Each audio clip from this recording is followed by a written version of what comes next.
AI দিয়ে murder mystery solve. হ্যাঁ, 19 বছর আগে খুন হওয়া এক মহিলা এবং তার 2 শিশুর হত্যা রহস্য সলভ করে ফেললো এআই। আর এটাই ভারতবর্ষের প্রথম কেস যেটা সলভ করা হলো আর্টিফিশিয়াল ইন্টেলিজেন্সের মাধ্যমে। শুনতে অবাক লাগলেও টেকনোলজিকে কাজে লাগিয়ে এক মা এবং তার 2 সন্তানের হত্যাকারীদের শাস্তি দিল ভারতবর্ষের আইন ব্যবস্থা। 19 বছর আগে 3 জনকে নির্মমভাবে খুন করে নিজেদের পরিচয় বদলে নিয়ে বহাল তবিয়তে জীবন কাটাচ্ছিল খুনিরা। কিন্তু শেষমেশ মানুষের পক্ষে যেটা গত 19 বছরে সম্ভব হয়নি সেটাই করে দেখালো আর্টিফিশিয়াল ইন্টেলিজেন্স। আর এই কেসের মাধ্যমে ভারতবর্ষের অপরাধের ইতিহাসে শুরু হলো এক নতুন অধ্যায়। গোয়েন্দা গল্প, মার্ডার মিস্ট্রি কিংবা রোমহর্ষক থ্রিলার, বাঙালিদের কাছে এই 3টে বিষয় রীতিমতো হট কেক। জানুয়ারি মাসের শুরুতে ভারতবর্ষের বুকে এমন এক গোয়েন্দার আবির্ভাব ঘটল যে আদতে মানুষ নয়, এআই। আর সে ময়দানে পা রেখেই 19 বছর আগে ঘটা এমন একটা মার্ডার মিস্ট্রি সলভ করে ফেললো যে এত বছর চাপা পড়েছিল ধুলোর আস্তরণে। তবে মানুষ ছাড়া কিন্তু এআই অচল। তাই এই কেসে ঠিক ততটাই সাধুবাদ জানানো উচিত সেই সমস্ত পুলিশ অফিসারদের যারা টেকনোলজিকে সঠিকভাবে কাজে লাগিয়ে ধরে ফেললেন 2 খুনিকে, যারা আসলে একসময় ইন্ডিয়ান আর্মির অফিসার ছিলেন। কিন্তু কিভাবে এই কেসটা সলভ করলো এআই, আর কেনই বা ইন্ডিয়ান আর্মির অফিসারদের হাতে খুন হতে হয়েছিল এক মা এবং তার 2 সন্তানকে, চলুন আজকের ভিডিওর মাধ্যমে জেনে নিই সেই সবটা। রঞ্জিনী কেরালার কোল্লাম জেলার আঁচাল টাউনে থাকা 21 বছরের এক ঝকঝকে যুবতী। রঞ্জিনী বরাবরই আঁচালেরই বাসিন্দা ছিল। ছোটবেলা থেকেই সে ছিল হাসি খুশি আর প্রাণ চঞ্চল স্বভাবের। রঞ্জিনীর বাবা ছিল না, মা শান্তা মা তাকে কষ্ট করে বড় করে তুলেছিল। কিন্তু রঞ্জিনীর ব্যবহার এতটাই ভালো ছিল যে এলাকার সবাই ওকে ভীষণ ভালোবাসত। রঞ্জিনীর জীবনের সবকিছুই দারুণভাবে এগোচ্ছিল। ঠিক এই সময় একদিন গ্রামের মেলাতে 21 বছর বয়সী রঞ্জিনীর সঙ্গে আলাপ হলো পাশের গ্রামে থাকা একটা ছেলেটার নাম দিবিল কুমার। সে পেশায় ইন্ডিয়ান আর্মি। ছুটিতে গ্রামে ঘুরতে আসা দিবিলের সঙ্গে রঞ্জিনীর সেই প্রথম পরিচয় ধীরে ধীরে বদলে যায় ভালো বন্ধুত্বে। আর তারপর হঠাৎই একদিন দিবিলের তরফ থেকে প্রেমের প্রস্তাব পায় রঞ্জিনী। নিজের বাবা না থাকায় রঞ্জিনী যেন আরো বেশি দুর্বল হয়ে পড়েছিল দিবিলের জন্য। এবার আপনারাই বলুন, যদি হবু জামাই ইন্ডিয়ান আর্মির মতো প্রেস্টিজিয়াস অর্গানাইজেশনে কাজ করে তাহলে কোন মা নিজের মেয়ের প্রেমে বাধা দেবে? আর ঠিক এই কারণেই রঞ্জিনীর মা শান্তামাও চোখ বুজে বিশ্বাস করেছিলেন দিবিলকে। এদিকে রঞ্জিনীও সেই সময় দিবিলের প্রেমে হাবুডুবু খাচ্ছে। এবার দুজন অ্যাডাল্ট মানুষের প্রেমে শারীরিক সম্পর্কের উপস্থিতি তো থাকবেই, কারণ সেটাই প্রকৃতির নিয়ম। আর তাই রঞ্জিনী এবং দিবিলের মধ্যেও সেই নিয়মের অন্যথা হয়নি। তারা বহুবার বহু অছিলায় একে অপরের কাছে এসেছিল, একে অপরকে ভালোবেসেছিল। কিন্তু এখানে একটা জিনিস মাথায় রাখবেন, এই সবকিছুই কিন্তু দিবিল এবং রঞ্জিনীর বিয়ের আগে ঘটেছিল। অর্থাৎ দিবিল কিন্তু তখনও রঞ্জিনীকে সামাজিক স্বীকৃতি দেয়নি। আর তার কারণ, দিবিল আসলে রঞ্জিনীকে ভালোবাসতো শুধু ওর শরীরটুকুর জন্যই। নয়তো মোটা মাইনে চাকরি করা দিবিলের কি আর গরিব বাড়ির মেয়ে রঞ্জিনীকে বিয়ে করা মানায়? এই কথাটা আমার নয়, খোদ দিবিলেরই বলা। কিন্তু আচমকা কেন এমন কথা বলেছিল দিবিল কুমার? দিবিল এবং রঞ্জিনীর মধ্যে দারুণ একটা বন্ডিং তৈরি হয়েছিল। রঞ্জিনী রীতিমতো দিবিলের সঙ্গে সংসার গড়ার স্বপ্ন দেখা শুরু করে দিয়েছিল। আর ঠিক সেই সময় কোনো একটা মাসে নিজের পিরিয়ড মিস করলো রঞ্জিনী। স্থানীয় সরকারি স্বাস্থ্যকেন্দ্রে চেক আপ করাতেই রঞ্জিনী জানতে পারলো সে গর্ভবতী হয়ে পড়েছে। প্রাথমিকভাবে দারুণ খুশি হয়েছিল রঞ্জিনী, কারণ সে ভেবেছিল দিবিল এই খবরটা জানলে হয়তো খুশিতে লাফিয়ে উঠবে। কিন্তু বাস্তবে বিষয়টা এমন ভয়ঙ্কর রূপ নিল যা রঞ্জিনী কখনো কল্পনাই করেনি। দিবিলকে রঞ্জিনী যেই নিজের প্রেগনেন্সির খবরটা জানালো, সঙ্গে সঙ্গে দিবিল যেন অন্য একটা মানুষে বদলে গেল। প্রথমে সে আগত সন্তানের পিতৃত্বে অস্বীকার করলো আর রঞ্জিনীকে চরিত্রহীনা হিসেবে প্রমাণিত করতে চাইল। কিন্তু দিবিলের এই নির্লজ্জ দোষারোপের বিরুদ্ধে রঞ্জিনী যখন কঠোরভাবে প্রতিবাদ করলো, ঠিক তখনই দিবিল নেমে এলো পার্সোনাল অ্যাটাকে। সে বলল, তোমার মতো মেয়ের সঙ্গে শারীরিক সম্পর্ক স্থাপন করাটাই আমার ভুল হয়েছিল। তুমি ভাবলে কি করে যে আমার বাড়ির লোক তোমাকে পরিবারের বউ হিসেবে মেনে নেবে? তাই এখনই এই বাচ্চাটাকে ফেলে দাও।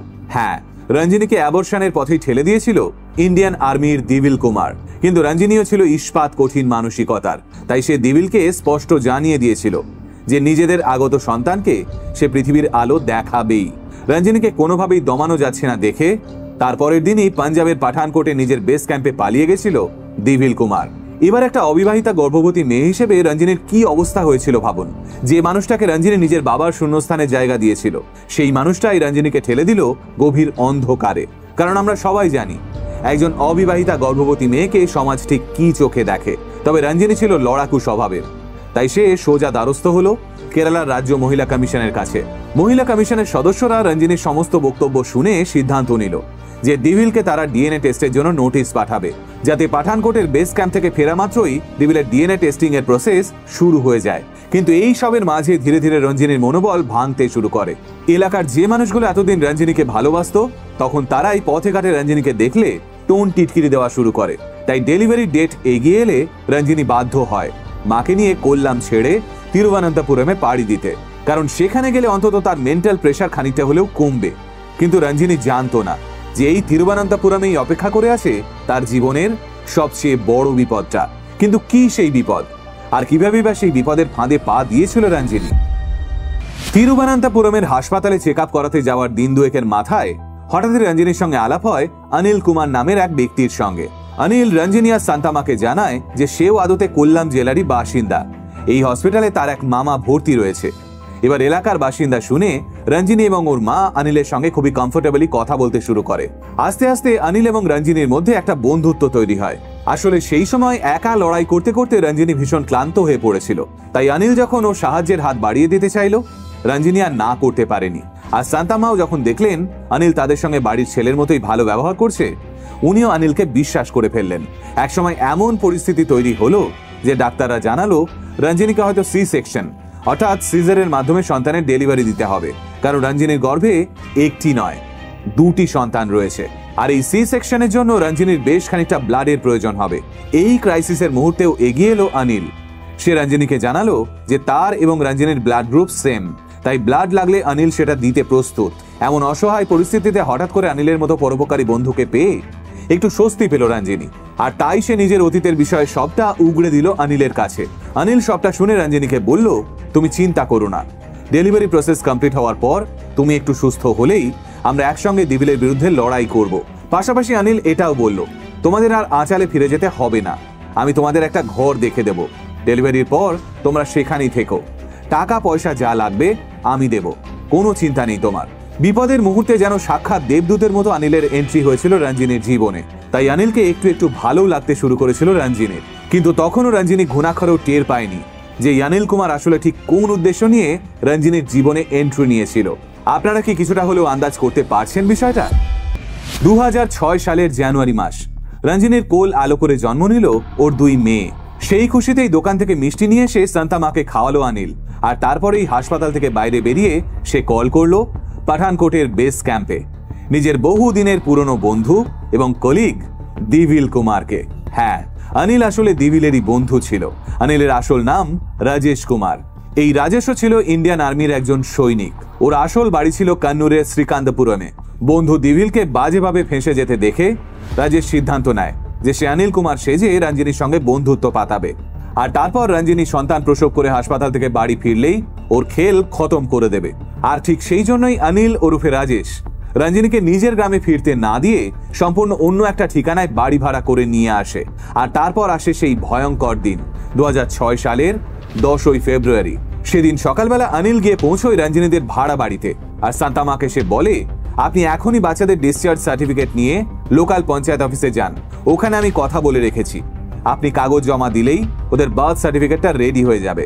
এবার অনিল সান্তামার এতটাই বিশ্বস্ত হয়ে উঠেছিল যে সে একবার বলায় সঙ্গে সঙ্গে রেডি হয়ে পঞ্চায়েত অফিসের উদ্দেশ্যে রওনা দেন সান্তাম্মা। তবে সান্তাম্মা বাড়ি থেকে বেরোনোর মিনিট 5 মধ্যেই হঠাৎ দরজায় কেউ একজন কড়া নাড়ে। অনিল আর রঞ্জিনী তখন ঘরের ভিতরেই ছিল। কড়া নাড়ার শব্দ হতেই অনিল গিয়ে দরজাটা খোলে আর রঞ্জিনী দেখে দিবিল এসেছে। দিবিলকে দেখা মাত্রই আনন্দে কেঁদে ফেলে রঞ্জিনী। সে ভাবে হয়তো নিজের যমজ সন্তান হয়েছে শুনে বাবা দিবিল তাদের দেখতে এসেছে। কিন্তু রঞ্জিনী সেই মুহূর্তে ঘুণাক্ষরেও টের পায়নি যে দিবিল আসলে সন্তানদের দেখতে নয়, তাদের মারতে এসেছে। ঘরে ঢোকা মাত্র অনিল ওরফে রাজেশের দিকে তাকিয়ে একটা মুচকি হাসি দেয় দিবিল। আর রাজেশ দিবিলকে বলে, যা করার তাড়াতাড়ি করে ফেলতে হবে, কারণ বুড়ি যে কোনো সময় চলে আসবে। ব্যাস, তারপর আর কি?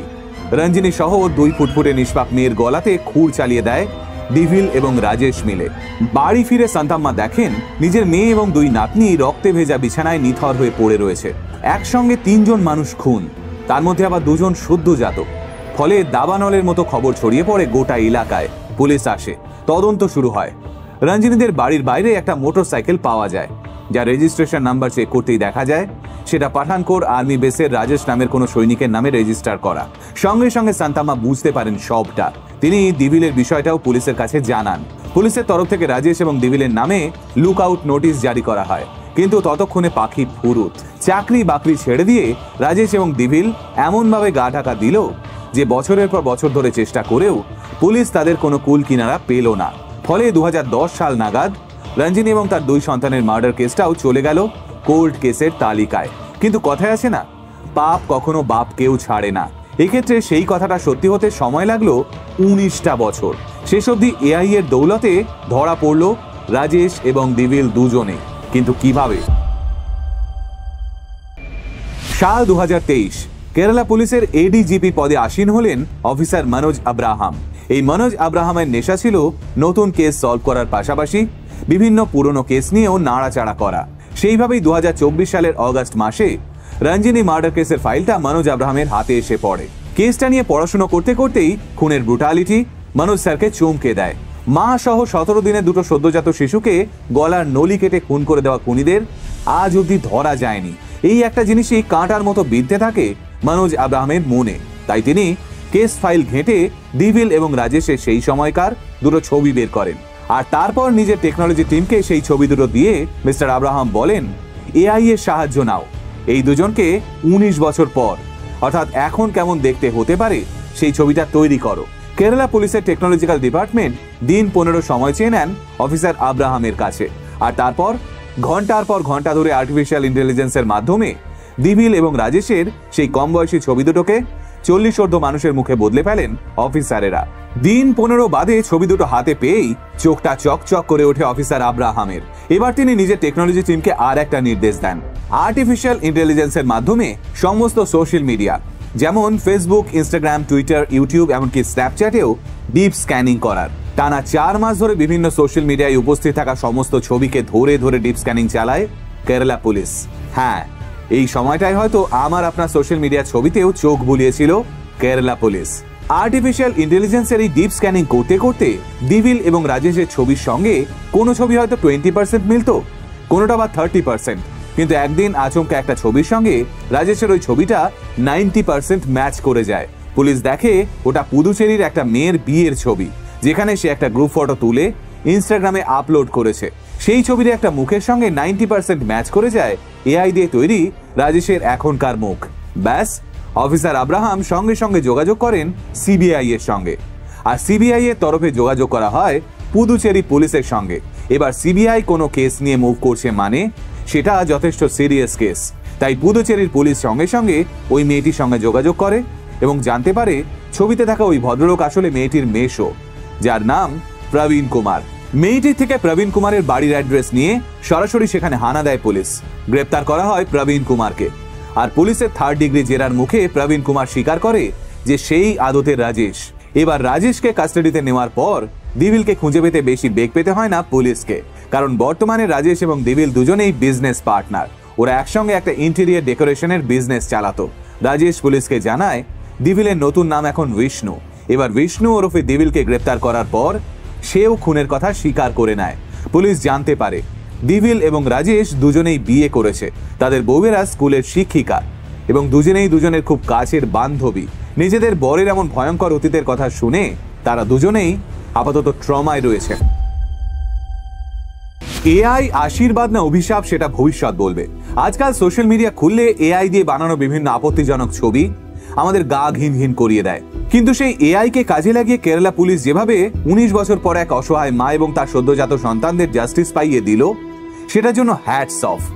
এর থেকে এটাই মানে দাঁড়ায় যে এআই যদি সঠিক হাতে পড়ে তাহলে সত্যি সত্যি কামাল হতে পারে।